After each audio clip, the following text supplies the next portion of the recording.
बिस्मिल्लाहिर्रहमानिर्रहीम। Welcome to your science class.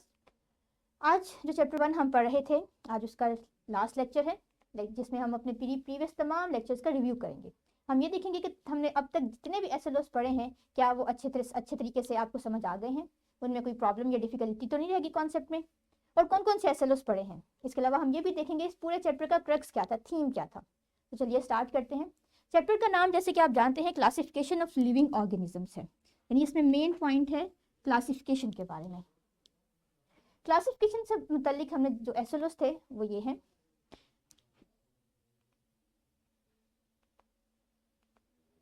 ये वो तमाम एसएलओस थे जो आपने इस चैप्टर में पढ़े हैं, और अगर इन एसएलओस को हम डिवाइड करें तो ये 4 मेन सेक्शंस बनते हैं।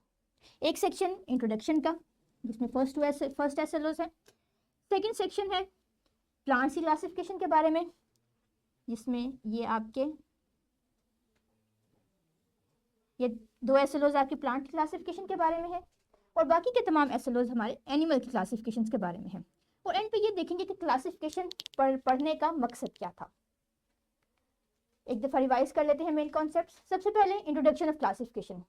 हमारे जो फर्स्ट 2 लेक्चर्स थे उसमें हमने क्लासिफिकेशन का इंट्रोडक्शन पढ़ा, और इंट्रोडक्शन में 2 तरह की चीज़ें शामिल हैं। एक है इंट्रोडक्शन, और इंट्रोडक्शन में डेफिनेशन, और दूसरी बेसिस। आप जानते हैं कि क्लासिफिकेशन के लिए किसी ना किसी बेस की ज़रूरत होती है। तो डेफिनेशन एक दफ़ा रिवाइज कर लेते हैं। डेफिनेशन क्या थी क्लासिफिकेशन की? कि grouping of organisms on the basis of the similarities, कि हम ऑब्जेक्ट्स को, ऑर्गेनिजम्स को ग्रुप अप करते हैं उनमें डिफरेंट तरह की सिमिलैरिटीज़ के बारे में। सो क्विकली मूव करते हैं आगे। और थोड़ी सी हमने हिस्ट्री देखी थी। हिस्ट्री में हमने 2 तरह के सिस्टम स्टडी किए थे। एक था 2 किंगडम सिस्टम, जिसमें 2 किंगडम्स थे, प्लांट और एनिमल्स किंगडम, यानी तमाम ऑर्गेनिजम्स को 2 तरह के किंगडम्स में डिस्ट्रीब्यूट कर दिया गया था। फिर एक ज़्यादा एडवांस सिस्टम आया बाद में, और उसका नाम रखा गया 5 किंगडम सिस्टम ऑफ क्लासिफिकेशन। इसमें तमाम ऑर्गेनिजम्स को ज़्यादा ग्रुप्स में डिवाइड कर दिया गया, ज़्यादा डिटेल्ड क्लासिफिकेशन की गई, जिनमें ये तमाम किंगडम्स वजूद में आए। फिर हमने इन तमाम किंगडम्स की क्लासिफिकेशन और कैरेक्टरिस्टिक्स भी बारी बारी पढ़े थे। अब बेसिस में क्या थी? 5 किंगडम की बेसिस कौन कौन सी थी? इनकी बेसिस में 3 तरह के कैरेक्टरिस्टिक्स थे। एक कॉम्प्लेक्सिटी ऑफ सेल ऑर्गेनाइजेशन, कि सेल स्ट्रक्चर कैसा है, क्या वो मल्टी सेलुलर है या फिर वो यूनिसेलुलर है।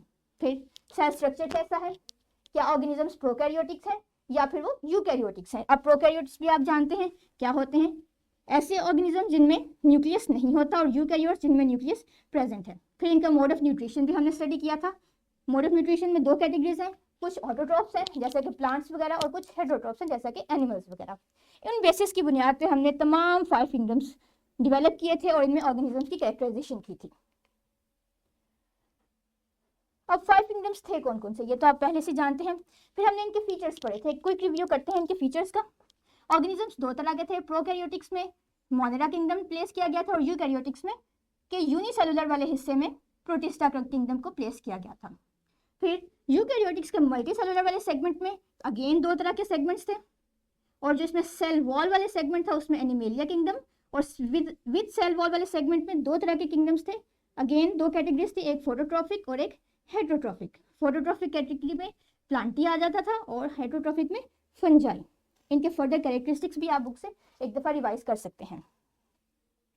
अब फिर हमने नेक्स्ट लेक्चर में, जो हमारा 5th लेक्चर था, इसमें इंपॉर्टेंस डिस्कस की थी 5 किंगडम्स की।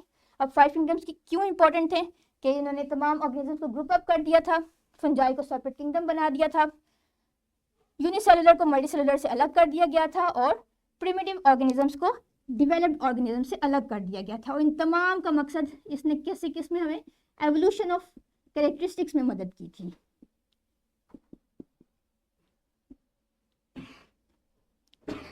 ये तो था 5 किंगडम क्लासिफिकेशन का मकसद। अब हम फर्दर क्लासिफाई करेंगे 2 किंगडम्स को, यानी प्लांटी और एनिमेलिया।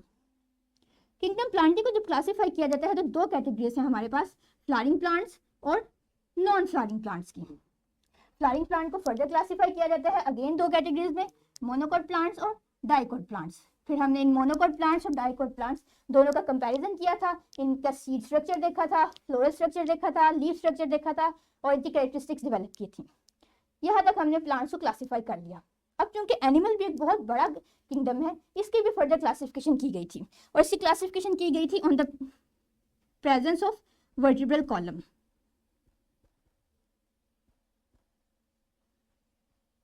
और वर्टिब्रल कॉलम की बेस पे दो तरह के ग्रुप्स बने थे, इनवर्टिब्रेट्स जिनमें वर्टिब्रल कॉलम एब्सेंट है, और वर्टिब्रेट्स जिनमें वर्टिब्रल कॉलम प्रेजेंट होता है। और फिर हमने इन तमाम के भी फर्दर सेगमेंटेशन की थी, फर्दर क्लासिफिकेशन की थी। इनवर्टिब्रेट्स के 5 ग्रुप्स डेवलप किए गए थे, स्पॉन्जेस, वॉर्म्स, स्टारफिश, स्नेल्स और इंसेक्ट्स। ये इन ग्रुप्स के रिप्रेजेंटेटिव एनिमल्स हैं। और वर्टिब्रेट्स के भी अगेन 5 क्लासेस थी, फिश, एम्फीबियंस, रेप्टाइल्स, एविज और मैमल्स। इन तमाम के इंडिविजुअल कैरेक्टरिस्टिक्स पढ़े थे और इनकी बेसिस पढ़ी थी। और आप जानते हैं कि ये कैरेक्टरिस्टिक्स इनके हैबिटेट के बेस पे और इनकी अडेप्टेशन, स्पेशल अडेप्टेशंस की बेस पे की गई थी। आपने हर क्लासिफाइड ग्रुप को याद रखना है और इसके साथ साथ उसकी बेसिस को भी तैयार रखना है कि किस बेस पे कौन सी क्लासिफिकेशन की गई थी। नेक्स्ट मूव करते हैं नेक्स्ट स्लाइड पे। अब यहाँ तक हम अपने क्लासिफिकेशन मेन किंगडम्स पढ़ चुके हैं। अब इस क्लासिफिकेशन का मकसद क्या था? एक तो ये था कि हमारी स्टडी इजी हो जाए, लेकिन क्लासिफिकेशन हमें बताती है एक बहुत बड़े एनवायरमेंटल हायरार्की के बारे में, जिसे हम बायोडाइवर्सिटी कहते हैं। बायो मीन लाइफ और डाइवर्सिटी मीन वेराइटी। सो बायोडाइवर्सिटी का इन शॉर्ट मतलब ये था कि पूरे प्लैनेट अर्थ पे जितने भी ऑर्गेनिजम्स प्रेजेंट हैं, उनके तमाम कैरेक्टरिस्टिक्स, उनके तमाम फीचर्स, ये तमाम के तमाम एनिमल्स को यूनिक बनाते हैं और इस प्लैनेट को बायोलॉजिकली डाइवर्स बना देते हैं। फिर हमने ये देखा था कि कौन कौन से ऐसे फीचर्स हैं जो इस बायोडाइवर्सिटी को अफेक्ट कर सकते हैं। 3 मेन फीचर्स डिजाइन किए गए थे, एक अर्बनाइजेशन, पोल्यूशन और डिफोरेस्टेशन। और इन तमाम का नुकसान क्या था, ये किस तरह से अफेक्ट करते थे बायोडाइवर्सिटी को? ये तमाम फीचर ऑर्गेनिजम्स के हैबिटेट को डिस्ट्रॉय कर देते थे। अर्बनाइजेशन हो तो भी ऑर्गेनिजम्स का हैबिटेट डिस्ट्रॉय हो जाता है, क्लियरिंग ऑफ लैंड के लिए। पोल्यूशन भी हैबिटेट को डिस्टर्ब करती है, जैसे कि वाटर पोल्यूशन से एक्वेटिक लाइफ को बहुत बड़ा थ्रेट है। डिफोरेस्टेशन तो बिल्कुल ही ख़त्म हो जाता है हैबिटेट।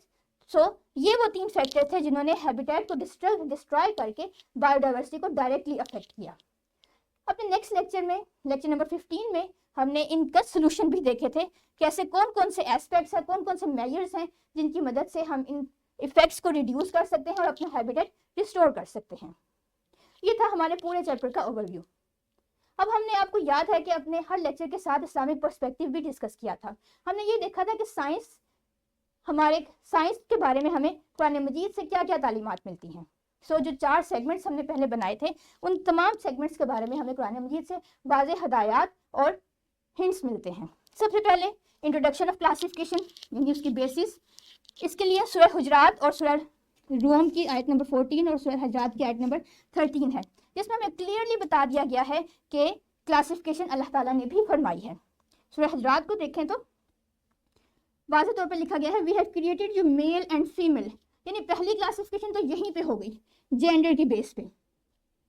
अब यहाँ पे देखिए क्लासिफिकेशन भी है और हमें उसकी बेसिस भी बता दी गई है कि क्या है। इसके बाद सेकंड क्लासिफिकेशन किस बेस पे की गई, नेशंस एंड ट्राइब्स, और इसका पर्पस भी हमें बता दिया गया कि we may know one and other, कि हम एक दूसरे को पहचान सके, जान सके। किसी ना किसी क्लासिफिकेशन का कोई ना कोई मकसद होता है। हमने ऑर्गेनिज्म को क्लासीफाई किया था अपनी स्टडी को इजी बनाने के लिए, कैरेक्टरिस्टिक्स को स्टडी करने के लिए, और अल्लाह ताला ने नेशंस और ट्राइब्स में क्लासीफाई किया कि एक दूसरे को पहचाना जा सके, उनके कैरेक्टरिस्टिक्स वाज़ेह किए जा सकें। सो यहाँ से भी हमें क्लासिफिकेशन की बेस, उसका कॉन्सेप्ट पता चलता है। और फिर जब सूरह रोम की आयत नंबर 14 देखते हैं, at the time when the hour shall come, यानी जब रोज़े क़यामत होगा, at that time they shall become separated one from the other, रोज़े क़यामत लोग एक दूसरे से अलग कर दिए जाएंगे उनकी नेकियों की बिना पर। जो लोग अच्छे होंगे उन्हें अच्छा अजर मिलेगा और जो लोग बुरे होंगे उन्हें बुरा अजर मिलेगा। फिर हमने प्लांट्स की क्लासिफिकेशन पढ़ी थी। प्लांट्स क्लासिफिकेशन के बारे में हमें सूरह ताहा में बहुत ही क्लियर इंडिकेशन मिलती है कि इट इज़ ही, यानी वो अल्लाह ताला ही हैं, who has made from you the earth as a bed, and inserted therein for you roadways and sent down from the sky rain and produced thereby categories of various plants. Categories of various plants. Categories mean groups, और grouping किस को क्या कहते हैं? Classification. यानी अल्लाह ताला ने plants को भी क्लासीफाई कर दिया है मुख्तलिफ कैटेगरीज में, और हमें तकरीबन 22 स्पीशीज प्लांट्स की कुरान मजीद में मिलती हैं जो डिफरेंट फैमिली से ताल्लुक रखती हैं। अब हमारा नेक्स्ट जो सेक्शन था वो क्लासिफिकेशन ऑफ एनिमल्स के बारे में था। क्लासिफिकेशन ऑफ एनिमल्स के बारे में भी हमें कुरान मजीद में से क्लियर इंडिकेशंस मिलती हैं। Allah has created every living creature from water and of them are those that move on their bellies. अब यहाँ पे भी देखें एनिमल्स की क्लासिफिकेशन कर दी गई है कि कुछ एनिमल्स ऐसे हैं जो अपनी बेलीज पे मूव करते हैं, और जब हमें अपना लेक्चर नंबर 9 या 10 डिस्कस किया था तो हमने बताया था कि बेलीज पे मूव करने वाले एनिमल्स हैं reptiles, and of them are those that walk on 2 legs, और 2 legs पे वॉक करने वाले एनिमल्स हैं ह्यूमंस भी तो एनिमल्स हैं, इसके अलावा बर्ड्स और many others. And of them are those that walk on 4, और 4 legs पे वॉक करने वाले एनिमल्स भी आप जानते हैं कौन कौन से हैं। इनमें कुछ मैमल्स भी आते हैं, कुछ रेप्टाइल्स भी शामिल हैं इसमें। Allah creates what he wills, indeed Allah is over all things competent. Allah ताला जो चाहते हैं बेशक वो करते हैं, क्योंकि अल्लाह ताला हर चीज़ पे कादिर हैं। सो जी स्टूडेंट्स, आपने देखा कि कुरान मजीद में हमें साइंटिफिक कॉन्सेप्ट्स के बारे में भी कितनी क्लियर इंडिकेशंस मिलती हैं, कितने क्लियरली साइंटिफिक कॉन्सेप्ट्स को डिस्कस किया गया है। सो हमारा काम यह है कि हम कुरान मजीद को ना सिर्फ पढ़ें बल्कि समझने की कोशिश भी करें और इस पर अमल भी करें। अब बायोडाइवर्सिटी, इसके बारे में हमने पढ़ा था अपने लेक्चर नंबर 14 में। बायोडाइवर्सिटी के बारे में हमें क्लियरली पता चलता है कि 22 के करीब प्लांट्स ऐसे हैं जो हमें कुरान मजीद से मिलते हैं। इसके अलावा अप्रॉक्सीमेटली 30 एनिमल स्पीशीज का कुरान मजीद में नाम लेकर जिक्र किया गया है। सो जब कुरान पाक में अल्लाह ताला ने इतनी ज़्यादा वैराइटीज़ का जिक्र किया गया है तो कुरान मजीद में भी एक तरह से बायोडाइवर्सिटी को डिस्कस कर दिया गया है। इसके अलावा और बहुत से एस्पेक्ट्स ऐसे हैं जहाँ से हमें बायोडाइवर्सिटी के बारे में इंडिकेशंस मिलती हैं। चलिए जी, ये तो था हमारे चैप्टर का रिव्यू। हमारा चैप्टर यहाँ तक कंप्लीट हो गया। अब एक छोटी सी असेसमेंट करते हैं। एक वर्कशीट आपको दी जाएगी, आप ये वर्कशीट इस वीडियो से डाउनलोड भी कर सकते हैं इसके लिंक से, और अपने टीचर से भी ले सकते हैं। इस वर्कशीट को आपने अपने ड्यू टाइम में सॉल्व करना है और जल्दी से टीचर को रिटर्न करना है, सबमिट करना है। पहला क्वेश्चन इस वर्कशीट का ये है कि आपके कुछ किंगडम्स की लिस्ट दी गई है और उस किंगडम्स के सामने उनकी कैरेक्टरिस्टिक्स बयान की गई हैं रैंडम ऑर्डर में। आपने किंगडम्स को पढ़ के उनके कैरेक्टरिस्टिक्स के साथ मैच करना है और राइट आंसर यहाँ पे लिखना है। सपोज किंगडम एनिमेलिया के कैरेक्टरिस्टिक्स सी के साथ हैं। मैं आपको आंसर नहीं बता रही, लेकिन जस्ट सपोज कि इसका आंसर सी है तो आप इस यहाँ पे सी मेंशन कर देंगे। इसी तरह बाकी के तमाम किंगडम्स को भी एनलिस्ट कर देंगे करेक्ट ऑर्डर में। इस वर्कशीट का दूसरा क्वेश्चन था